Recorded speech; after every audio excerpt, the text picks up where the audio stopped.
અમરેલી પત્રિકા કાંડમાં પાયલ ગોટીએ જે પ્રમાણે ખુલાસા કર્યા હતા તેવી જ રીતે મનીષ વઘાસિયા જ્યારે જેલની બહાર આવ્યા તો તેઓ પણ નવા ખુલાસા કરી રહ્યા છે। આજે અમરેલી કાંડના જે આરોપી છે, જે ત્રણેય આરોપી હમણાં જેલમાંથી બહાર આવ્યા બાદ અમરેલીમાં પ્રેસ કોન્ફરન્સ કરી એવા મનીષ વઘાસિયા, અશોક માંગરોલિયા અને જીતુ ખાતરા આ ત્રણેય જણા આજે પહોંચ્યા હતા ડીજીપી ઓફિસે અને ડીજીપી ઓફિસે નિલિત રાયને મળવા માટે પણ ગયા હતા અને ત્યાં આગળ લેખિતમાં અરજી પણ આપી। શું અરજી આપી અને કેમ તે લોકોની ડીજીપી ઓફિસની આજે મુલાકાત લીધી તેની વાત આ વિડીયોમાં। નમસ્કાર, હું છું ગોપી ગાંગર અને આપ જોઈ રહ્યા છો નિર્ભય ન્યૂઝ। અમરેલીના પત્રિકા કાંડમાં એક તરફ જ્યાં રાજનીતિક લડાઈ લડાઈ રહી છે તો બીજી તરફ હવે કાનૂની લડાઈ જે આરોપીઓ છે તેમના દ્વારા લડવામાં આવી રહી છે, જેમાં મનીષ વઘાસિયાથી લઈને અશોક માંગરોલિયા અને જીતુ ખાતરા આ ત્રણેય આરોપી આજે ડીજીપી ઓફિસે પહોંચ્યા હતા અને ડીજીપી ઓફિસે તેઓ એક લિખિત અરજી સાથે પહોંચ્યા હતા। જે અરજીની અંદર તેમના દ્વારા માંગ કરવામાં આવી હતી કે જામીન મળ્યા બાદ અમે લોકોને ઓળખીએ તે અંગે જાણ કરવા માટે આજે તેઓ ત્યાં પહોંચ્યા હતા। એટલે કે જે લોકો પોલીસ સ્ટેશનની અંદર તેમને મારી રહ્યા હતા, પટ્ટા માર્યા હતા, જેમને પકડવામાં આવ્યા હતા તેવા લોકોની ઓળખ પરેડ જે છે તે કરવામાં આવે અને સાથે સાથે અહીંયા આગળ તેમના દ્વારા એક ખુલાસો પણ કરવામાં આવ્યો અને તેમના દ્વારા કહેવામાં આવ્યું કે કૌશિક વેકરિયાના પીએ અને અમરેલીના સાંસદના પીએ પણ આ આખી ઘટનામાં સામેલ હતા। એટલે ક્યાંક ને ક્યાંક આ આખો મામલો રાજનૈતિક હોવાની વાત પણ અહીંયા મનીષ વઘાસિયા દ્વારા કરવામાં આવી છે। મનીષ વઘાસિયાએ બીજું શું કીધું તે સાંભળીએ।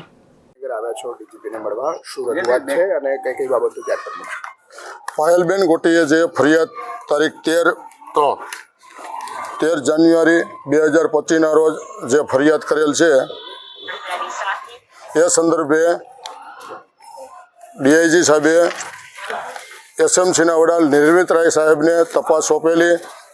ત્યારે અમારા નિવેદન લેવા આવેલા, જ્યારે અમે જેલ હવાલે હતા અને જેલમાં અમારું નિવેદન લેવા આવ્યા ત્યારે અમે એમને પૂરતી મદદ કરી શક્યા નહીં। જેલમાંથી અમે 27 તારીખે મુક્ત થયા જામીન ઉપર। ત્યારબાદ અમને ઘરે લેવા કોણ આવ્યા હતા? પોલીસ અધિકારી। અમને અમારું સરઘસ કાઢ્યું ત્યારે કોણ કોણ પોલીસ અધિકારીઓ હતા સાથે અને કોણ રાજકીય માણસો હતા, કોના પીએ હતા। અને જ્યારે અમને એલસીબી ઓફિસમાં મારવામાં આવેલો ત્યારે એસપી સાહેબ અને તેમની હાજરીમાં કોણ કોણ પોલીસ કર્મીઓ હતા ત્યારે અમે એમને ઓળખી શક્યા નહોતા કે અમને કોઈ ખબર નહોતી કે આ કોણ પોલીસ કર્મીઓ છે। અમે જેલમાંથી બહાર આવ્યા પછી આપને જે અમારા સરઘસ કાઢ્યું ત્યારે વિડીયો ઉતારેલા, એસપી સાહેબની સામે અમને જે પ્રેસ કોન્ફરન્સ એમણે કરી અમારી અટક કર્યા પછી ત્યારે આપના જે મીડિયામાં જે આપના વિડીયો બધા જોયા અમે, ત્યાર પછી અમને એવી ખબર પડી કે આ અધિકારી અમને લેવા આવ્યા હતા ઘરે। આ અધિકારી છે એ અમારો સરઘસ કાઢ્યું ત્યારે હતા, આવડા રાજકીય માણસો હતા, એમના પીએ હતા અને આ લોકો મારવાવાળા હતા। તો અમે એની આઈડી પરેડ માટે અહીંયા રજૂઆત કરવા આવ્યા છીએ। એમાં પ્રૂફ સાથે આવ્યા છીએ, પેન ડ્રાઈવમાં બધા વિડીયો પણ સાથે સામેલ છે અને અમે નિલીપરાય સાહેબ હતા નહીં તો એમની ઓફિસમાં નકલ આપેલી છે અને ડીઆઈજી સાહેબને પણ, વિકાસ સાહેબને પણ અમે એમની ઓફિસમાં રજિસ્ટ્રી શાખામાં નકલો આપેલી છે। અને ત્યારબાદ અમારી એવી હવે રજૂઆત છે કે જે આ લોકો હતા અમને મારવામાં એણે જેમ અમને એસપી ઓફિસમાં એમની પાછળ આઈડી પરેડ અમારી કરેલી અને પ્રેસ કોન્ફરન્સ યોજી, એ જ રીતે એ કર્મચારીઓને અમારી સામે લાવે એટલે અમે એક એકને ઓળખી બતાવીશું કે આ એસપી સાહેબ હતા, આ પીઆઈ સાહેબ હતા, આ પોલીસ કર્મચારી હતા, આ રાજકીય માણસો હતા। જ્યારે અમારું સરઘસ કાઢવામાં આવેલું ત્યારે કૌશિકભાઈ વેકરિયા જે નાયબ દંડક છે તેમના પીએ જિલ્લા પંચાયતના કર્મચારી છે અને નિહાર કાલાવડિયા જેઓ આ સરઘસમાં હતા। ત્યારબાદ જે અમરેલીના સાંસદ ભરતભાઈ સુતરિયા તેમના પીએ કહેવાતા દિલીપભાઈ સાવલિયા પણ આ સરઘસમાં સામેલ હતા। ત્યારબાદ ફરિયાદી કિશોરભાઈ કાનપુરિયા પણ આમાં સામેલ હતા અને બીજા સરપંચો હતા, જેમાં તાલુકા પંચાયતના ન્યાય સમિતિના ચેરમેન પ્રવીણભાઈ સાવડા હતા, મોણપરના સરપંચ પ્રકાશભાઈ ભેડા હતા, ખીજડીયા રાજડિયાના સરપંચ જાદવ ગળિયા હતા, લાલાવદરના સરપંચ ચેતનભાઈ ધાનાણી હતા. આ સિવાય જે હતા એમના અમે આખી ઓળખ પરેડામાં જોયા, વિડીયોમાં તમે જે આપ્યા હતા એ આ લોકો સાથે સામેલ હતા. એટલે કૌશિકભાઈના પીએ હતા, એટલે અમારી જે સરઘસ કાઢ્યો એમાં કૌશિકભાઈની હાજરી હતી જ, અને ભરતભાઈ સુતરિયાના પણ પીએ હતા, એટલે એ સરઘસમાં એમની પણ હાજરી હોય એવું અમને ફરિયાદીઓ પ્રમુખ કિશોરભાઈ કાનપરિયા પણ હતા.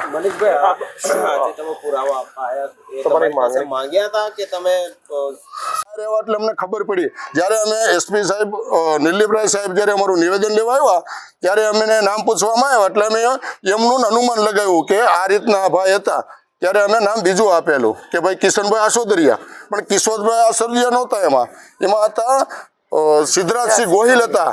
અમને ઘેરે લેવા આવવામાં મને એલસીબી ઓફિસમાં માર માર્યો ત્યારે જે હતા એમાં સિદ્ધરાજસિંહ પણ હતા. જ્યાં અમે કિશનભાઈ આસોદરિયાનું નામ લીધું હતું એ જગ્યાએ બધે સિદ્ધરાજસિંહ ગોહિલ હતા. એટલે અમારી સામે બધાને ઓળખ પરેડ કરવામાં આવે, એટલે એક એકને મેં ઓળખી બતાવશું અને આની સામે કડક કાર્યવાહી કરવામાં આવે. તમારી માંગણી શું છે? આમની સામે કડક કાર્યવાહી કરે. ઠીક છે.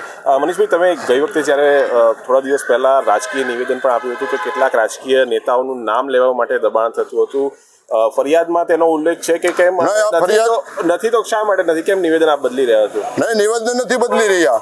જે અમારું નિવેદન જ્યારે લીધું ત્યારે જે આ અધિકારીઓ જે મારવામાં હતા, જે સરઘસ કાઢવામાં હતા અને જે ઘેરે લેવા આવવામાં હતા, એમના માટેનું અમારું નિવેદન લીધું હતું.